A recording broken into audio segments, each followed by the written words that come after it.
7 fakta cilik Riwut pahlawan nasional yang menjadi sosok di balik bergabungnya Kalimantan dengan Indonesia. 1. Pria tangguh yang mengelilingi Kalimantan hanya dengan jalan kaki. Cilik Riwut adalah orang asli Kalimantan yang berasal dari suku Dayak Ngaju. Dengan bangga ia menyebut dirinya sebagai orang hutan karena terbiasa hidup di alam liar Kalimantan. Bahkan semasa hidupnya, ia sudah 3 kali mengelilingi pulau Kalimantan tersebut hanya dengan jalan kaki serta menggunakan sampan. Sejak kecil ia memang merupakan sosok yang sangat dekat dengan alam. Tanpa ragu ia akan memasuki hutan tanpa baju dan alas kaki serta hanya mengenakan celana panjang. Mungkin hal itu pula yang membuatnya begitu lincah bertempur di medan perang meski harus berada di dalam hutan. 2. Pernah bekerja sebagai pers yang menyuarakan perjuangan nasional. Ketertarikannya dalam dunia tulis-menulis membuatnya memutuskan untuk menjadi wartawan. Tahun 1940, ia sudah menjadi pemimpin redaksi majalah Suara Pakat. Di kurun waktu yang sama, ia juga bekerja sebagai koresponden harian Pemandangan. Dalam bidang jurnalisme itulah Cilik Riwut turut menyumbangkan tenaga dan pikiran dengan menyebarkan berita seputar pergerakan nasional di Jawa, Sumatera, dan Kalimantan.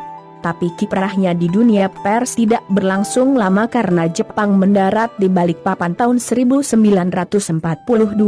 3. Mengumpulkan informasi dengan bekerja pada intelijen Jepang. Ketika Jepang menguasai Indonesia, Cilik Riwut beralih profesi menjadi intelijen militer Jepang.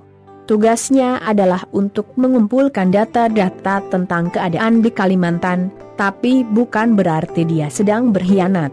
Dia melakukan tugas penting demi Indonesia. Ia mendapatkan jabatan dari pemerintah pendudukan Jepang yang membuatnya punya akses ke seluruh daerah di Kalimantan.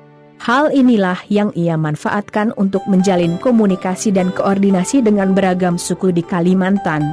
Cilik Riwut meyakinkan mereka agar tetap setia dan mendukung perjuangan kemerdekaan Indonesia. 4. Menjadi wakil Kalimantan setelah Indonesia merdeka. Indonesia akhirnya merdeka dan Cilik Riwut dipercaya menjadi perwakilan Dewan Pimpinan Penyelenggaraan Ekspedisi ke Borneo di Yogyakarta. Tahun berikutnya, ia mewakil 185.000 rakyat Dayak di pedalaman Kalimantan yang terdiri dari 142 suku, 145 kepala kampung, 12 kepala adat, 4 kepala suku, 3 panglima, 10 patih, 2 tumenggung, dan 2 kepala burung untuk menyatakan sumpah setia kepada Republik Indonesia. Sumpah ini berarti Kalimantan telah menjadi wilayah negara kesatuan Republik Indonesia.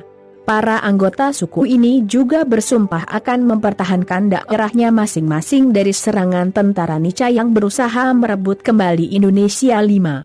Terjun di bidang militer demi mempertahankan kemerdekaan. Cilik Riwut kemudian terjun ke dunia militer dan menjadi komandan pasukan MN-101 Mobil Brigade MBT TNI Kalimantan. Ia juga mencatatkan prestasi di bidang militer karena kesuksesannya sebagai komando penerjun payung pertama AWRI pada 17 Oktober 1947. Sejak saat itu 17 Oktober diperingati sebagai Hari Pasukan Khas TNI AU. Sebagai tentara, ia memiliki pengalaman perang di sebagian besar Pulau Kalimantan dan Jawa. Pangkat terakhirnya di bidang militer adalah Marsekal Pertama Kehormatan TNI AU. Setelah era peperangan telah berakhir dan Belanda mengakui kedaulatan Indonesia, Cilik Riwut beralih ke dunia politik demi membangun Kalimantan. 6. Pekat besar demi membangun Kalimantan. Salah satu jasa Cilik Riwut yang masih dikenang di bidang pembangunan adalah membuka hutan serta membangun daerah di sekitar desa Pahandut menjadi Palangkaraya, ibu kota Kalimantan Tengah. Pembangunan kota Palangkaraya ini adalah salah satu obsesi Cilik Riwut yang berhasil tercapai. Obsesi lainnya yaitu membangun 2 bandara internasional, meski saat ini yang terwujud baru 1 bandara saja.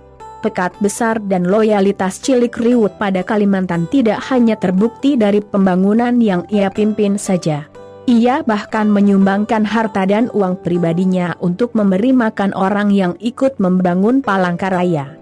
keluarganya sendiri bahkan sampai kehabisan jatah beras yang diperuntukkan baginya sebagai gubernur karena ia membagikan beras tersebut pada orang-orang yang bekerja.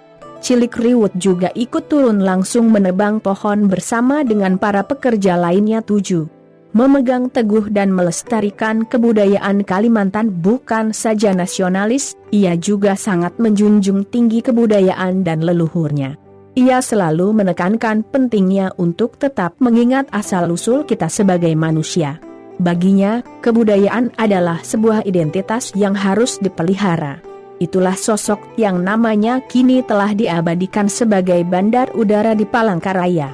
Sebagai seorang warga negara Indonesia, ia memiliki jiwa nasionalis yang tinggi dan turut berperan dalam persatuan Republik Indonesia. Sebagai seseorang dari suku Dayak, ia memiliki komitmen tinggi dan lebih mementingkan kemajuan daerahnya. Tidak heran jika beliau menjadi sosok yang begitu dihormati karena perilakunya. Yang mulia,